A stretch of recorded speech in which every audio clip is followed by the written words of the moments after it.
大家好，我是每周都会和你去探索香港的 Andy。那我今天要和你们去探索的是红磡。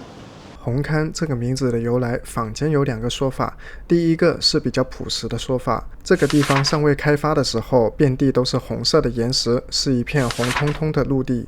而第二个就是带有传奇色彩了。在1909年的时候，有名钻井工人在这打井，钻到一半的时候，地底下突然涌出了大量红色的水。当时便有风水专家认为这是挖到了龙脉，流出来的不是水，是龙血。这2个说法便是红磡名字的由来啦。今天的路线，我们会先从停靠在马路中间的一艘大船开始探索，接着一路往香港大酒店的方向出发。那就看一看这条路上都会经过哪些有意思的地方吧。那我现在的位置呢是在黄埔地铁站的 C 出口。那我今天要和你们去探索的第一站呢，就是停靠着一艘大船的船井街。那我们 Let's go。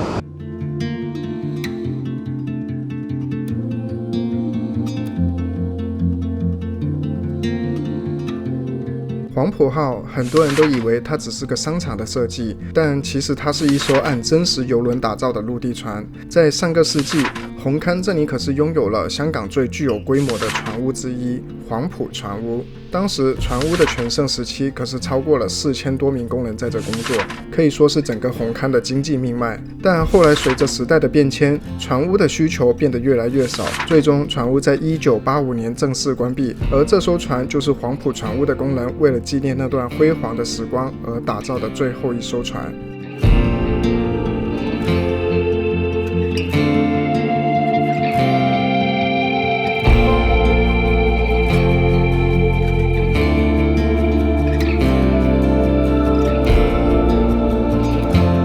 另外顺带一提，之前有提及到北角星光戏院在关闭后便搬到了黄埔，而搬到黄埔的位置正就是在船坞的旁边，所以如果你对传统的粤剧感兴趣的话，就千万不要去错地方了哦。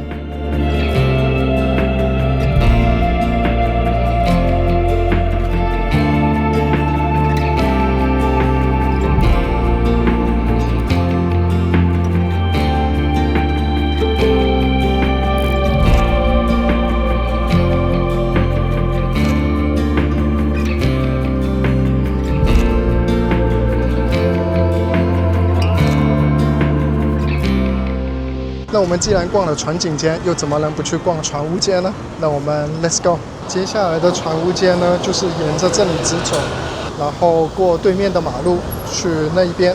好，那我们到啦，就是这里船坞街。那船坞街除了是当地居民的美食街之外呢，另外这条街还流传着宋朝至今的一座古庙。那我带你们去看看吧 ，Let's go。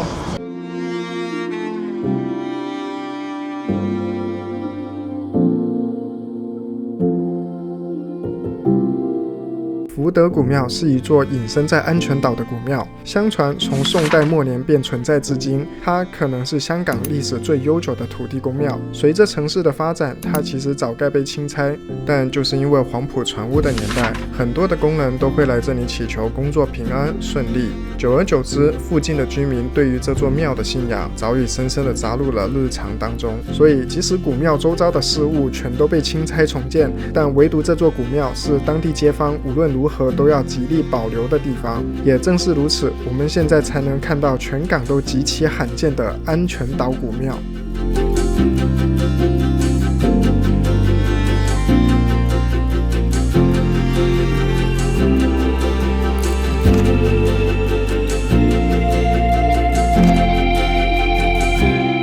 那到了船坞街这里呢，就有一个当地的美食一定要介绍给你们，就是这一家伊豆花。这个豆腐花好吃到什么程度呢？就是我英国的朋友回来都必吃的一个豆腐花，而且很便宜，就9块钱。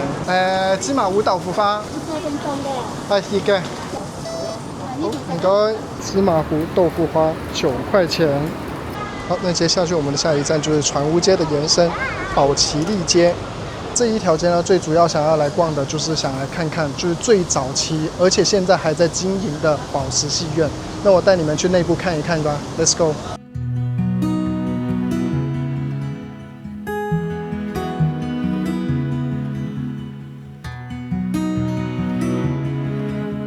宝石戏院在1970年开业至今，是香港现存仍然在营业、历史最悠久的戏院之一。它最特别的地方在于，到至今这个科技便利的年代，这个戏院仍然坚持传统的人手划位售票方式。简单来说，就是只接受现场售票。所以，如果你在网上搜索这间戏院的座位表，都只能出现未知。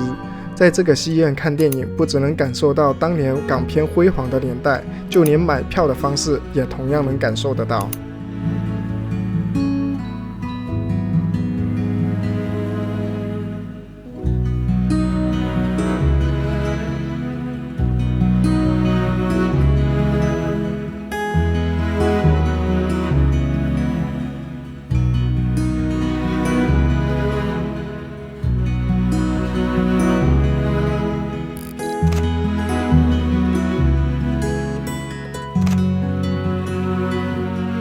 那我们现在呢就已经逛完了宝石戏院了。那另外呢，宝石戏院的对面这里呢，其实是有一家差不多年纪的鸡蛋仔。那这一家鸡蛋仔呢，也是在 ins 上，或者说在黄埔这一区是必吃的美食吧。想要雞蛋仔，嗰陣時冇咁犀利嘅，嗰陣時又好16塊錢的雞蛋仔。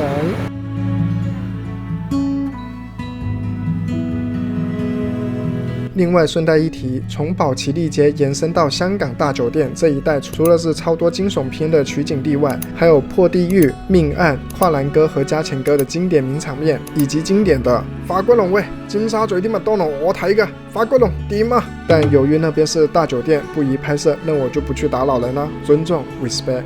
再接下来我们要去的下一站呢，就是在马路的对面观音庙。那我们 let's go。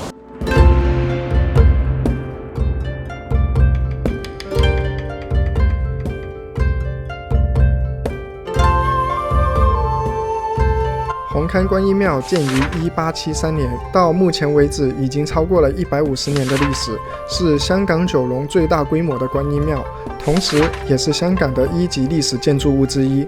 传说在二战期间，日军侵占香港的时候，当时的红磡经历了2次的大轰炸，附近的房屋全都被炸毁，但唯独这座观音庙丝毫未损，屹立不倒。附近的居民都认为是观音显灵保佑，从此这一间庙也就成为了红磡区的守护神，见证了这一区100年的变迁。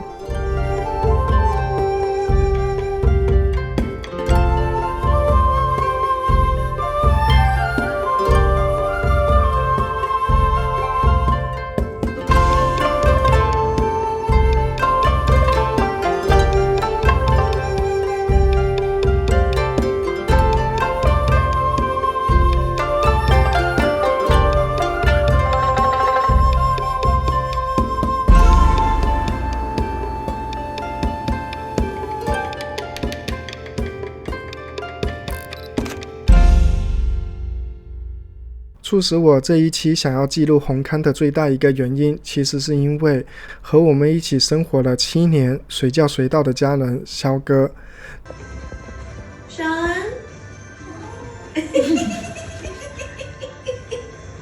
他在5月4号的时候，青年节的那一天，因为肾病的原因呢，去了天国。而探索红磡的这一条路线，正就是平时我们家会带他去看医生的路线。同时，这一条路线也是他这辈子除了家之外唯一看过的世界。就在送走他的当天下午，我们在这个没有他的家里面实在是待不下去，于是我们便决定出去散散心，走一走。不知不觉间，我们走到了观音庙。在观音庙那里呢，我们求到了一根不好不坏的签。这根签的意思是肖哥想要告诉我们，现在的他已经没有了病痛的束缚，他处在一个非常安静、清闲且无忧无虑的地方。他希望我们可以放下心里的牵挂，别再为他的离开而过度奔波劳累。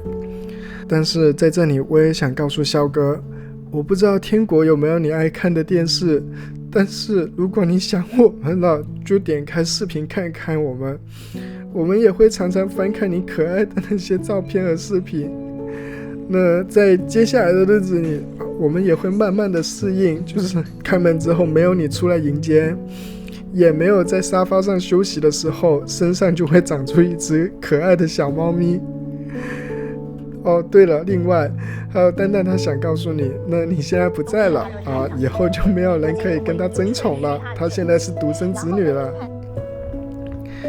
感谢这一期有你观看我们的故事，那实在抱歉，这一期的视频呢，我没办法在外面拍摄到尾。那我是每周都会和你去探索香港的 Andy， 我们下周见，拜拜。